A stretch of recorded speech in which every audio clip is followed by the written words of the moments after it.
Assalamualaikum warahmatullahi wabarakatuh. Apa kabar sobat sekalian? Kembali lagi di channel Rama Teman ini. Kali ini kita akan membahas berita hangat dan masih hangat diperbincangkan, yaitu dari pengamat ya, dengan konstelasi saat ini, Anies AHY yang kemungkinan akan maju ya.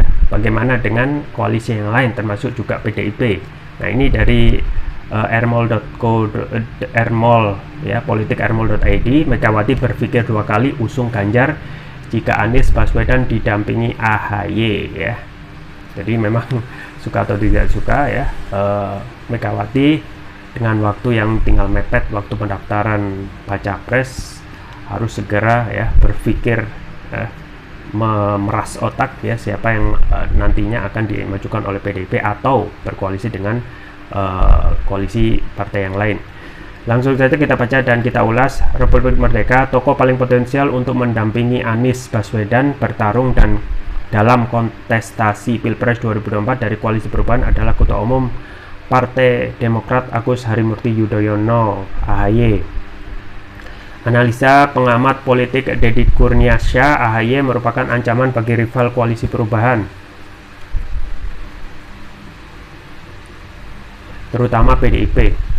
Bagi Deddy, PDIP akan berpikir panjang untuk mengusung calon presiden dan calon wakil presidennya jika Anies disandingkan dengan AHY, karena AHY ini penting bagi rivalnya nanti, terutama bagi PDIP. Ibu Megawati akan berpikir dua kali untuk mengusung Ganjar ketika AHY ikut kontestasi, ujar Deddy ketika berbincang dengan kantor berita politik Ermol Minggu. Dia menambahkan untuk calon wakil presiden pendamping Anies Baswedan dari PKS dirasa kurang mampu meningkatkan elektabilitas. Meskipun tokoh senior PKS banyak yang memiliki rekam jejak terbaik bagi bangsa, karena PKS ini stagnan, tokoh-tokohnya stagnan. Lebih juga tokoh yang paling populer sekalipun Aher, Ahmad Saiku, dan Dr. Salim Segaf ya, dibandingkan 20 tokoh nasional mereka mungkin berada di urutan belakang, tutupnya. Ya, sobat sekalian, itu ya, pendek banget beritanya. Jadi memang untuk Megawati ataupun PDIP ya, tidak ada kata lain kalau ingin berkompetisi yang ataupun untuk menandingi Anies yang sekarang sudah bersafari politik dan elektabilitasnya naik ya, itu haruslah ya tentu saja memilih ya baca pres ataupun calon dari PDIP yang mempunyai elektabilitas yang mumpuni ya, dan juga mampu menandingi elektabilitas Anies. Jadi survei yang sering disebut yaitu tiga, yaitu Anies ya, Prabowo dan Ganjar. Nah, anehnya ya, berbagai survei termasuk untuk Litbang Kompas yang sebelumnya, Anies yang sudah kemana-mana justru elektabilitasnya di bawah Ganjar, padahal Ganjar belum kemana-mana atau belum bergerak sama sekali, termasuk juga Prabowo. Dan itu memang wajar karena masih menjadi ya, menjabat sebagai pejabat publik, baik itu Ganjar maupun Prabowo. Tetapi yang menjadi nggak rasional adalah kenapa hampir semua survei ya itu masih menempatkan Anies di bawah Ganjar dan Prabowo.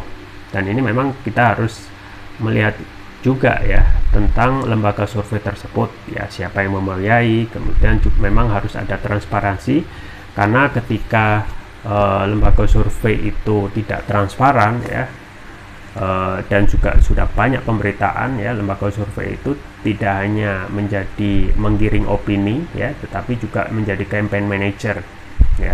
Tetapi kalau kita melihat mencari ya, survei yang memenangkan Anies juga banyak gitu ya. Artinya survei ya biarlah berlalu sebagai ya variasi dalam kontestasi Pilpres. Dan saat ini kecenderungan untuk Anies ya, siapa yang akan dimajukan ya, tentu saja sudah disampaikan ya 5 kriteria Anies yang 5 kriteria bacawa pres yang akan diusung Anies atau digandeng Anies. Di antaranya yang terakhir tentu saja ya mempunyai chemistry yang kuat. Nah, chemistry ini memang yang mengetahui ya. Jadi chemistry itu ya, orang berbicara dengan lawan bicaranya itu berjam-jam itu nyaman gitu ya. Jadi cocok, ada kecocokan. Nah, apakah ini sudah menjadi sudah sinyal bagi AHY yang sudah membangun chemistry yang sangat lengket dengan Anies? Ya, kita tidak tahu ya, karena tentu saja ini pilpres gitu ya, pilpres dengan biaya yang sangat mahal ya, dan mayoritas para kontestan itu tidak punya duit. Yang punya duit itu tentu saja adalah para oligarki, dan memang oligarki ini menjadi ngeri-ngeri sedap. Kalau oligarki ini oligarki yang greedy ya, rakus, yang nanti kalau pilpres ini bisa memenangkan Anies ya, dan dikhawatirkan mintanya macam-macam, maka yang terjadi adalah negara ini menjadi negara ya oligarki gitu ya. Seluruh kebijakan itu ditentukan oleh oligarki, dan tentu ini tidak disukai oleh rakyat gitu ya. Nah, sekarang siapa yang akan menjadi pendamping Anies? Nah, pendamping Anies memang saat ini yang paling kentara ya, yang selalu menjalin kedekatan, baik itu Anies ataupun AHY ya, keduanya gitu ya, Anies dan AHY. Jadi chemistry itu memang juga perlu waktu, perlu proses, dan itu sudah dicicil oleh Anies dengan melakukan proses tersebut dengan komunikasi, kemudian juga hadir dalam acara-acara yang Anies pun juga mengajak AHY, AHY juga menyambut gitu ya, sebagai saling menyambut gitu ya. Terakhir ya, pada saat konser Dewa juga keduanya kompak ya. Terakhir juga di acara ibu-ibu ya, BKMT, Badan Kontak Majelis Taklim, juga hadir ya. Pun juga kita ketahui AHY masuk ya, selain cocok, termasuk juga komunikasi intens dalam koalisi perubahan itu telah terbentuk dalam tim kecil ya. Jadi klop lah, meskipun ya ada keinginan dari partai lain, misalnya Nasdem, yang menginginkan to be fair competition dalam hal baca wapres, untuk memajukan ya orang baca wapres itu di luar partai koalisi supaya fair gitu ya. Tetapi ya, kalau saat ini misalnya yang calon selain AHY ya cuma Khofifah ya. Jadi Khofifah itu adanya di Jawa Timur, di Surabaya, dan saat ini ya Anies belum pernah ketemu ya. Memang kalau kita melihat potensi kemenangan dari kedua belah pihak ya, so-so ya, masih lumayan gitu ya. Di satu sisi AHY ya mempunyai basis massa bekas SBY yang kuat, termasuk juga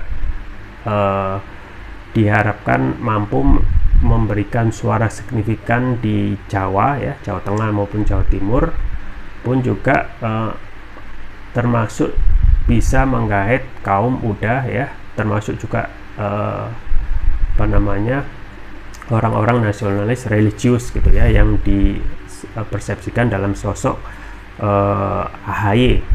Nah, bagaimana dengan Khofifah? Khofifah juga mumpuni ya, karena di belakang Khofifah adalah masa basis NU yang sangat gemuk. Kalau kita bisa mengeksplor dan juga dieksploitasi, maka ini akan menjadi faktor kemenangan ya, tidak hanya basis masa NU ya, tetapi juga masa pemilih di Jawa Timur. Dan kita ketahui kalau sudah pemilu ini ya menguasai Jawa Timur ya, masa Anies Jawa Barat ya, bisa dipastikan bisa memenangkan kontestasi Pilpres di 2024 ya. Jadi memang saat ini yang menjadi hal ya, yang menjadi perhitungan dari lawan Anies, yaitu tentu saja PDIP, bagaimana jika nanti kembali kepada skenario awal ya, skenario yang banyak diprediksi oleh banyak pihak Anies itu akan berdampingan dengan AHY. Nah, kalau skenario itu ya, maka ini akan menjadi calon yang berat bagi PDIP, di mana PDIP sekarang jangankan untuk mendeklarasikan ya, terkesan masih ada kebingungan, dan itu memang wajar gitu ya, karena Ganjar saat ini yang masih bermasalah di internal ya, dan terkesan Teuku Umar itu ya sebenarnya kalau to be fair ya menginginkan Puan ya sebagai Trans Soekarno yang diharapkan bisa melanjutkan Trans Soekarno ini ya, sekaligus untuk magang gitu ya. Dan unfortunately hingga saat ini Puan Maharani elektabilitasnya tidak moncer ya, tidak begitu moncer, dan jarang disebut di berbagai survei, karena survei itu hanya menyebut 3 ya, Ganjar ya, Anies, Ganjar, dan Prabowo. Dan jangankan masuk 5 besar, masuk 5 besar pun itu juga bertanyakan apakah ini real ataupun pesanan. Nah, karena AHY ya, karena AHY yang mempunyai follower yang banyak, kemudian juga faktor kemenangan yang juga meyakinkan, tentu saja ini akan menjadikan ya ketum PDIP yaitu Megawati ketar-ketir ya, apakah benar apakah harus gitu ya nanti kembali lagi ya terpaksa ya, sama seperti kondisi ketika mendeklarasikan Pak Jokowi sebagai baca pres ya, karena kondisinya pada waktu itu ya Megawati seakan dalam tanda kutip dikepung dengan survei yang menaikkan elektabilitas Jokowi yang moncer gitu ya. Dan tentu saja untuk kedua kali ini ya Megawati tidak akan terjebak atau jatuh di lubang 2 kali, karena survei-survei tersebut ya kalau bohirnya kuat itu bisa saja terus menerus memenangkan Ganjar ya, karena sesuai info ya, survei itu juga bisa dikontrak setahun dengan nilai 100M. Kalau rata-rata survei itu ya, survei secara nasional ya, dengan responden 1.200 itu 500 jutaan gitu ya. Jadi sisanya itu kemana? Apakah dipakai untuk dan menjadi rahasia umum ya, rata-rata dipakai untuk campaign manager ya, atau untuk mendorong opini ya. Dan ini akan menjadi persaingan yang serius ya kalau PDIP tidak segera mendeklarasikan ya, karena waktu itu begitu cepat ya.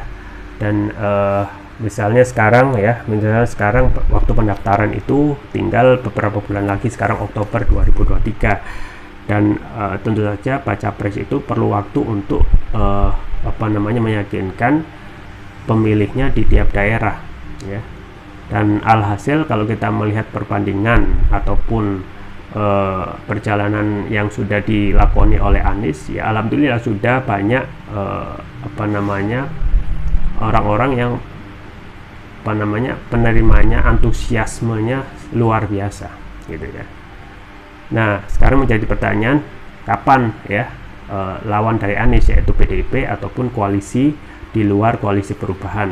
Dan ini akan menjadi pertanyaan, apakah nanti ya benar-benar kalau melihat AHY ya, suka atau tidak suka ya, harus mendeklarasikan Ganjar, atau ya skenario B ya, plan B ya, dengan memajukan tetap Puan ya.